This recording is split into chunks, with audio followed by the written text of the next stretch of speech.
السلام علیکم ناظرین، آج ہم آپ کو تاریخ کے ایک اہم باب کے بارے میں بتائیں گے جو مدینہ منورہ میں یہودی قبائل اور ان کی سازشوں سے شروع ہوتا ہے اور خیبر کی فتح پر اختتام پذیر ہوتا ہے۔ ہم دیکھیں گے کہ یہودی قبائل نے اسلام کے خلاف کس طرح سے سازشیں کی، مسلمانوں کے خلاف کیا پروپیگنڈا کیا اور خیبر کو کیوں اور کیسے فتح کیا گیا۔ آئیے اس سفر کا آغاز کرتے ہیں۔ جب پیغمبر اسلام حضرت محمد صلی اللہ علیہ وآلہ وسلم مکہ سے مدینہ ہجرت کر کے آئے تو وہاں کئی یہودی قبائل پہلے سے آباد تھے، جیسے بنو قینقاع، بنو نضیر اور بنو قریظہ۔ ان قبائل نے شروع میں مسلمانوں کے ساتھ میثاق مدینہ کے ذریعے امن معاہدہ کیا تھا، جس کا مقصد باہمی امن اور تعاون تھا، مگر جلد ہی یہودی قبائل نے مسلمانوں کے خلاف سازشیں شروع کر دیں۔ یہودی قبائل نے اسلام کے خلاف پروپیگنڈا کیا اور مسلمانوں کو کمزور کرنے کے لیے مختلف حربیں استعمال کیے۔ ان میں سب سے اہم سازش بنو قینقاع کی تھی، جو ایک جنگجو قبیلہ تھا۔ انہوں نے مسلمانوں کو چیلنج کیا اور اسلامی ریاست کے خلاف منصوبہ بندی شروع کی۔ انہوں نے مسلمانوں کے ساتھ کیے گئے معاہدے کو توڑا اور ایک مسلمان خاتون کے ساتھ بدسلوکی کی۔ یہ واقعہ مسلمانوں کے لیے باعث تکلیف تھا اور مسلمانوں نے ان کے خلاف کارروائی کی، جس کے بعد انہیں مدینہ سے نکال دیا گیا۔ اسی طرح بنو نضیر قبیلہ نے بھی معاہدے کی خلاف ورزی کی اور خفیہ طور پر مسلمانوں کے خلاف دیگر قبائل کے ساتھ سازشیں کی۔ وہ قریش اور دیگر دشمنان اسلام کے ساتھ رابطے میں تھے اور انہیں مسلمانوں کے خلاف بھڑکاتے تھے۔ ان کی سازشوں اور معاہدے کے خلاف ورزی کے باعث پیغمبر اسلام صلی اللہ علیہ وسلم نے ان کے خلاف کارروائی کی اور انہیں بھی مدینہ سے نکال دیا گیا۔ بنو قریظہ قبیلے نے بھی غزوہ خندق کے دوران مسلمانوں کے خلاف غداری کی۔ انہوں نے خندق کے باہر مسلمانوں کو حملہ آور قریش کے ساتھ مل کر مدد دینے کی کوشش کی۔ جب جنگ ختم ہوئی تو مسلمانوں نے بنو قریظہ کو بھی ان کی غداری کے باعث سخت سزا دی۔ مدینہ سے نکال جانے کے بعد یہودی قبائل نے خیبر میں پناہ لی، جو ایک مضبوط قلعہ اور زرخیز علاقہ تھا۔ یہاں یہودیوں نے اپنی طاقت بڑھا لی اور اسلام کے خلاف سازشوں کا مرکز بنا لیا۔ خیبر کی یہودی قبائل مسلمانوں کے خلاف سرگرم رہے اور قریش کے ساتھ سازشیں جاری رکھی۔ ان کا مقصد مسلمانوں کو کمزور کرنا اور اسلامی ریاست کو نقصان پہنچانا تھا۔ مدینہ کی اسلامی ریاست کے لیے یہ ضروری ہو گیا کہ خیبر کو فتح کر کے یہودیوں کی سازشوں کا خاتمہ کیا جائے۔ خیبر کی فتح نہ صرف یہودیوں کی طرف سے ہونے والے خطرے کو ختم کرنے کے لیے تھی، بلکہ یہ مسلمانوں کی دفاع کو بھی مضبوط بنانے کے لیے اہم تھی۔ 628 عیسوی میں پیغمبر اسلام حضرت محمد صلی اللہ علیہ وسلم نے خیبر کی طرف پیش قدمی کی۔ مسلمانوں نے خیبر کے قلعوں کو ایک ایک کر کے فتح کیا۔ خیبر میں مضبوط قلعے تھے اور یہودیوں نے انہیں بڑی حفاظت سے بنایا تھا، مگر مسلمانوں نے اللہ پر بھروسہ کرتے ہوئے اپنی حکمت عملی کو استعمال کیا اور قلعہ خیبر کو فتح کیا۔ حضرت علی رضی اللہ تعالیٰ عنہ نے اس جنگ میں نمایاں کردار ادا کیا۔ ایک دن پیغمبر صلی اللہ علیہ وسلم نے اعلان کیا کہ کل میں علم یعنی جھنڈا اس شخص کے ہاتھ میں دوں گا جو اللہ اور اس کے رسول سے محبت کرتا ہے اور جسے اللہ اور اس کا رسول محبت کرتے ہیں۔ اگلے دن حضرت محمد صلی اللہ علیہ وسلم نے علم یعنی جھنڈا حضرت علی کو دیا، جنہوں نے خیبر کے مضبوط ترین قلعے کو فتح کیا اور مسلمانوں کے لیے یہودیوں کی طرف سے آنے والے خطرات کا خاتمہ کیا۔ خیبر کی فتح کے بعد مسلمانوں نے یہودیوں کے ساتھ ایک معاہدہ کیا۔ انہیں وہاں رہنے کی اجازت دی گئی، مگر اس شرط پر کہ وہ مسلمانوں کو خراج دیں گے۔ اس معاہدے کے بعد یہودیوں نے مسلمانوں کے خلاف سازشیں کرنا کم کر دی اور اسلامی ریاست کو امن ملا۔ خیبر کی فتح مسلمانوں کے لیے ایک بڑی کامیابی تھی۔ اس فتح نے اسلامی ریاست کو مزید مضبوط بنایا اور مدینہ میں امن و سکون بحال ہوا۔ یہودیوں کی طرف سے خطرے کے خاتمے کے بعد اسلامی ریاست کو دوسرے مسائل پر توجہ دینے کا موقع ملا۔ ناظرین، خیبر کی فتح نہ صرف ایک جنگی فتح تھی، بلکہ اس نے اسلامی ریاست کو بیرونی دشمنوں سے محفوظ بنایا۔ مدینہ میں یہودی قبائل کی سازشیں اور خیبر میں ان کا طاقتور قلعہ اسلامی ریاست کے لیے ایک مستقل خطرہ تھا، لیکن مسلمانوں کی دلیری اور اللہ پر بھروسہ نے انہیں فتح سے ہمکنار کیا۔ اس تاریخی فتح نے اسلامی ریاست کو مضبوط بنیاد فراہم کی اور مدینہ میں اسلامی ریاست کے استحکام کا باعث بنی۔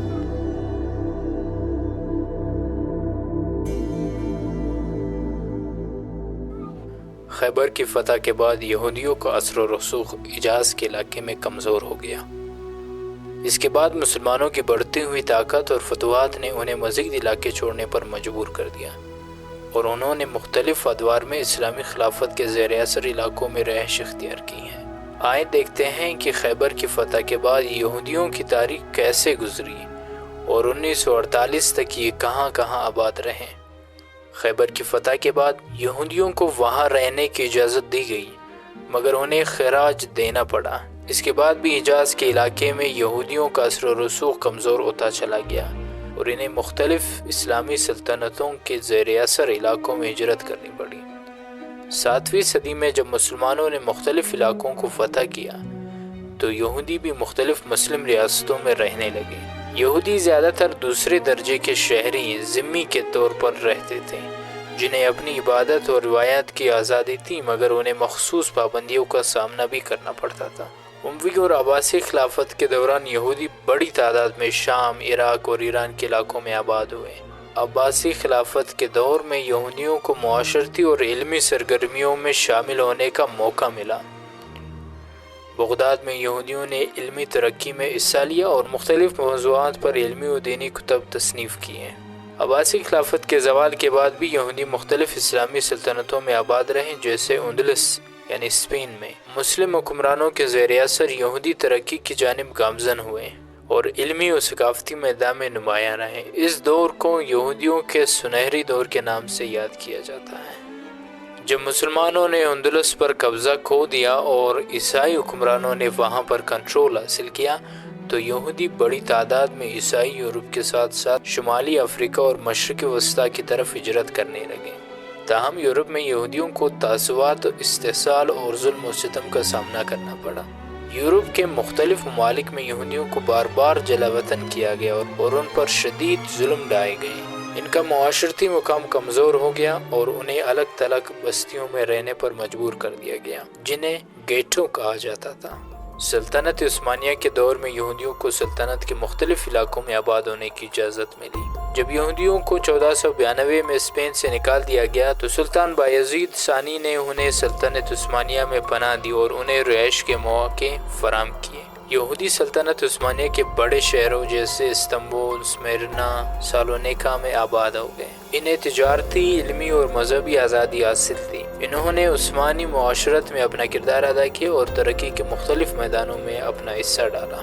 19ویں صدی کے آخر میں یہودیوں کی فلسطین کی طرف واپسی کا آغاز ہوا، جسے صہیونی تحریک کہا جاتا ہے۔ اس تحریک کا مقصد یہودیوں کو ایک وطن فراہم کرنا تھا، جس کی وجہ سے دنیا بھر سے یہودی فلسطین کا رخ کرنے لگے۔ صہیونی تحریک کے رہنما تھیوڈور ہرتزل نے یہودیوں کے لیے ایک آزاد ریاست کی بنیاد رکھنے کی بات کی۔ عثمانی سلطنت کی کمزوری کے بعد یہودیوں نے فلسطین میں زمینیں خریدنا شروع کی اور وہاں اپنی آبادکاری کا آغاز کیا۔ پہلی جنگ عظیم کے بعد جب برطانیہ نے فلسطین پر کنٹرول حاصل کیا تو انہوں نے یہودیوں کو فلسطین میں آباد ہونے کی اجازت دی۔ 1917 میں بلفور اعلامیہ جاری کیا گیا، جس میں برطانوی حکومت نے یہودیوں کے لیے ایک قومی وطن کے قیام کی حمایت کی۔ اس کے بعد یہودیوں کی فلسطین میں آمد بڑھتی چلی گئی۔ یہودیوں اور فلسطینی عربوں کے درمیان اختلافات اور کشیدگی بڑھنے لگی۔ فلسطینیوں نے یہودی آبادکاری کی مخالفت کی اور انہیں اپنے حق خوداریت کے لیے خطرہ سمجھا۔ 1948 میں برطانوی انتخاب کے اختتام پر اقوام متحدہ نے فلسطین کو تقسیم کر کے ایک یہودی ریاست اور ایک عرب ریاست کا منصوبہ پیش کیا۔ یہودی رہنماؤں نے اس منصوبے کو قبول کیا اور 14 مئی 1948 کو اسرائیل کی آزادی کا اعلان کر دیا۔ اس اعلان کے ساتھ ہی فلسطین اور عرب ممالک کے درمیان جنگ شروع ہو گئی۔ یہودیوں کے لیے اسرائیل کا قیام ایک تاریخی خواب کی تکمیل تھا، مگر فلسطینیوں کے لیے یہ ایک قومی بحران بن گیا۔ یہودیوں کا ایک طویل عرصے کے بعد وطن حاصل کرنے کا خواب تو پورا ہو گیا، مگر اس کے بعد سے خطے میں مسلسل کشیدگی اور تنازع کی فضا قائم ہو گئی۔ یہودیوں کی تاریخ ایک لمبی جدوجہد، ظلم و ستم اور ہجرتوں سے بھری ہوئی ہے۔ خیبر کی فتح کے بعد انہوں نے اسلامی سلطنتوں میں پناہ لی، پھر یورپ اور عثمانی سلطنت میں مشکلات کا سامنا کیا۔ 19ویں صدی میں صہیونی تحریک کے آغاز کے بعد فلسطین کی جانب ان کی واپسی نے ایک نئے تنازع کو جنم دیا جو آج تک جاری ہے۔ یہودیوں کے سفر میں مختلف ادوار اور خطے شامل ہیں اور ان کی کہانی دنیا کی تاریخ کا ایک پیچیدہ اور اہم حصہ ہے۔ امید ہے کہ آپ کو آج کے پروگرام میں یہودیوں کی تاریخ کے بارے میں معلومات ملی ہوں گی۔ اگلی بار ایک اور موضوع کے ساتھ دوبارہ حاضر ہوں گے۔ اللہ حافظ۔ حافظ.